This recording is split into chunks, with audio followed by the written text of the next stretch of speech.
नमस्कार दोस्तों, मैं आपका स्वागत करता हूं आपके अपने चैनल तेज सिविल कॉन्ट्रैक्ट में। दोस्तों, आज हम बात करेंगे ठेकेदारी बिजनेस में कितना स्कोप है। बहुत सारे लोग मेरे को क्वेश्चन करते हैं कि सर मैं अगर ठेकेदारी करना चालू कर दूं तो क्या मैं सक्सेसफुल हो जाऊंगा या नहीं हो पाऊंगा। ऐसे क्वेश्चन करते हैं मेरे पास, क्योंकि बहुत सारे क्वेश्चंस होते हैं लोगों के। तो कहते हैं सर हमने ये किया है, मेरे को 1 साल हो गई काम करते हुए। कोई कहता है सर मुझे 5 साल हो गई, कोई कहता है मुझे 10 साल हो गई। क्या मैं सरकारी ठेकेदारी कर सकता हूँ? क्या मैं इसमें सक्सेसफुल हो जाऊँगा? तो दोस्तों, ऐसी बातों के लिए मैं आपको सारी बातों का निचोड़ एक साथ में बताऊँगा कि भाई आपको क्या करना चाहिए, किन बातों का ध्यान रखना चाहिए, तब जाके आप इसमें आगे बढ़ सकते हो। ये सारी चीज़ें एक एक करके मैं आपको सुनाने जा रहा हूँ। आप ध्यान से सुनिएगा। अगर आप इन बातों को फॉलो करते हो तो मान के चलिएगा आपको ठेकेदारी करने में आसानी भी रहेगी। अगर आप ठेकेदारी उन बातों को फॉलो या उन बातों को नहीं कर पाते हो, पूरी नहीं कर पाते हो, तो आप मान के चलिएगा अपना काम ना करें। अपनी जहाँ भी जो भी काम कर रहे हो वो काम करते रहें। नौकरी है तो नौकरी करते रहें। ठेकेदारी की ना सोचे तो अच्छा है, क्योंकि बहुत सारी चीज़ों पर डिपेंड कर जाता है। दोस्तों, मान के चलिएगा अपनी जेब का पैसा लगाना आसान काम होता है और बिजनेस में पैसा कमाना बहुत टेढ़ा काम होता है। मेरी बातें ध्यान से सुनिएगा, समझ लीजिएगा। गलत होता है, बहुत सारे लोग ऐसे कर लेते हैं किसी के कहने सुनने में, या किसी ठेकेदार को देख करके, यार वो तो करोड़पति आदमी हो गया, 5 साल में उसके पास कुछ नहीं था, आज वो गाड़ी में घूम रहा है, आज वो उसने मकान बना लिया, दुकान बना ली, 4 दुकान खरीद लिया। दोस्तों, दूसरे को देख करके कभी भी कोई भी बिजनेस या कोई काम नहीं करना चाहिए। आइडल होना जरूरी है उसका। मैं मानता हूँ कि दूसरे को देख करके आप उस जैसा बिजनेस कर सकते हैं, लेकिन उसके तरीके पे चल के काम ना करना। मतलब एक अलग पॉइंट दोबारा से फिर समझा रहा हूँ। ठेकेदार को ठेकेदारी कर रहा है, वो किस तरीके से कर रहा है वो उसका अपना तरीका होता है। क्या आप उसका तरीका जानते हो? अगर आप उसका तरीका जानते हो तो उसके तरीके से चल सकते हो, लेकिन समय, अपनी किस्मत, बहुत सारी चीज़ों पर डिपेंड कर जाती है। आपका नॉलेज पे डिपेंड करती है। बहुत सारी चीज़ें हैं जो ठेकेदारी बिजनेस है, उसके बारे में आपको एक छोटी सी चीज़ें बताऊंगा, 3-4 बातें बताऊंगा। इसको आराम से समझने की कोशिश करिएगा। अगर आप ठेकेदारी करना चाहते हैं तो ठेकेदारी का मतलब होता है पहले आपको पूरा काम का नॉलेज होना चाहिए। आपको क्या करना है?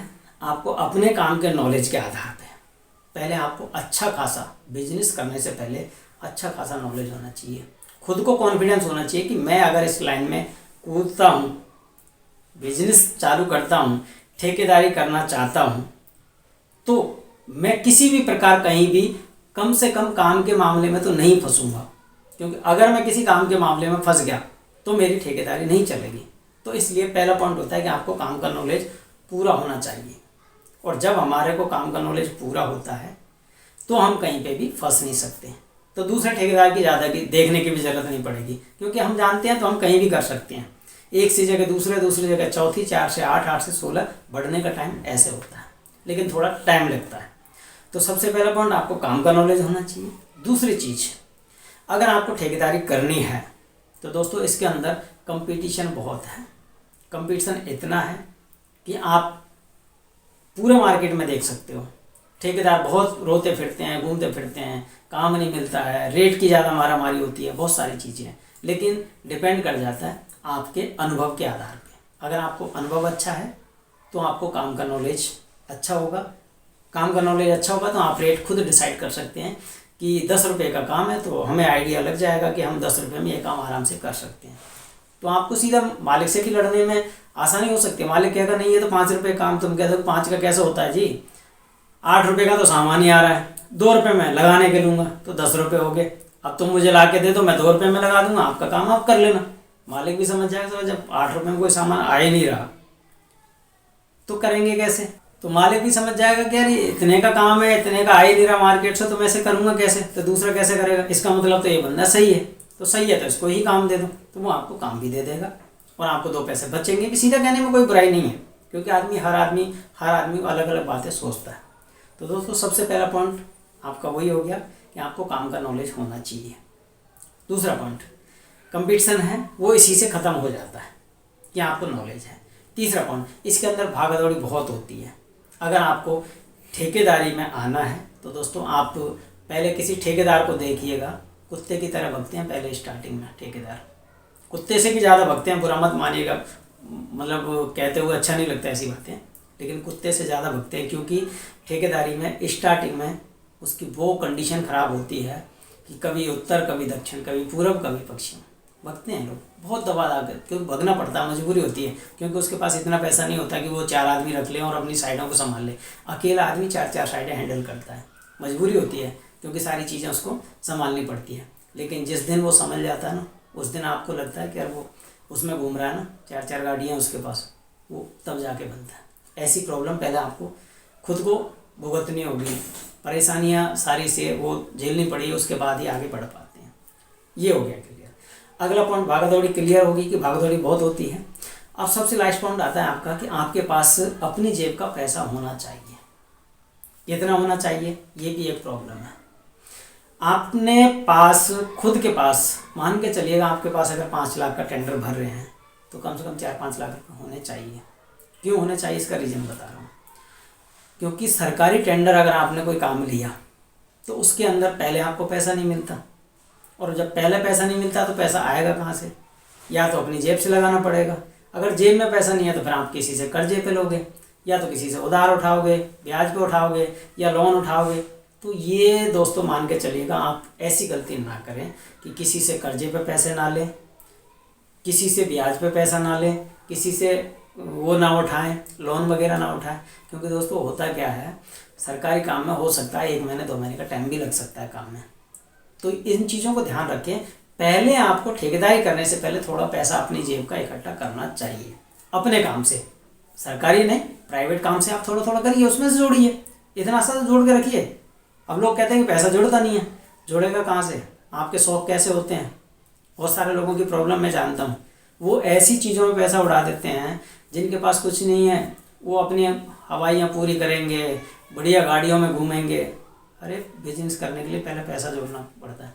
एक अच्छा बिजनेसमैन वो होता है, एक अच्छे बिजनेसमैन की जो औकात 4 व्हीलर गाड़ी में चलने होती है ना 5 से 10 लाख की, तब वो बिजनेसमैन पता है क्या सोचता है कि मैं मोटरसाइकिल ले लूँ।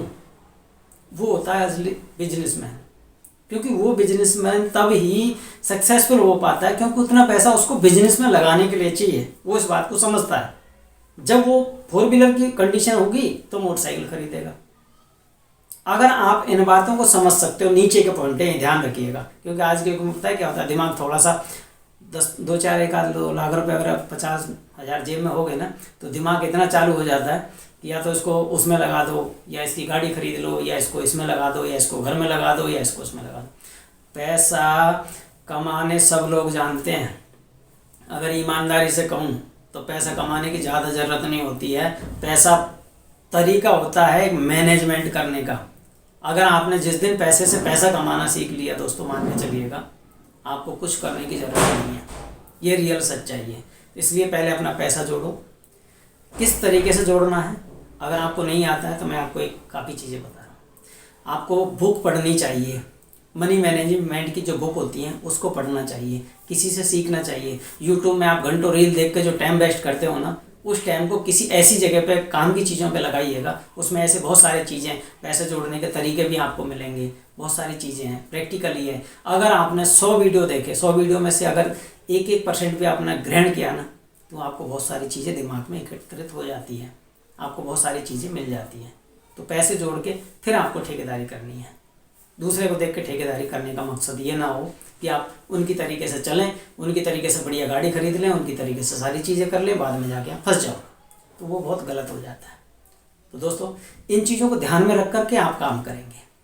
तो ये तो हो गया अलग पार्ट। आपको ये चारों चीज़ें ध्यान रखनी है। पहला पॉइंट जो होता है आपको नॉलेज होना चाहिए, दूसरा कंपटीशन होता है, तीसरा भागदौड़ बहुत ज़्यादा होता है, चौथा आपको अपनी जेब का पैसा लगाना चाहिए। इन चीज़ों को देख करके आपको इस लाइन में आना चाहिए। ये सारी चीज़ें अगर आप फॉलो कर लेते हो उसके बाद में आपको आराम से आ जाना चाहिए ठेकेदारी में। फिर आराम से आप ठेकेदारी करें। उसके बाद में आपको बहुत सारी चीज़ें हैं, थोड़ी थोड़ी और चीज़ें साथ में लेके चलनी चाहिए। उसके बाद में आराम से आप काम कर सकते हो। दोस्तों अगर आपको ये वीडियो अच्छा लगा हो तो आप एक लाइक करिएगा और अपने चैनल तेज सिविल कॉन्ट्रैक्ट को सब्सक्राइब कर लीजिए, जिससे आने वाली हर वीडियो आपको मिल सके। थैंक यू दोस्तों।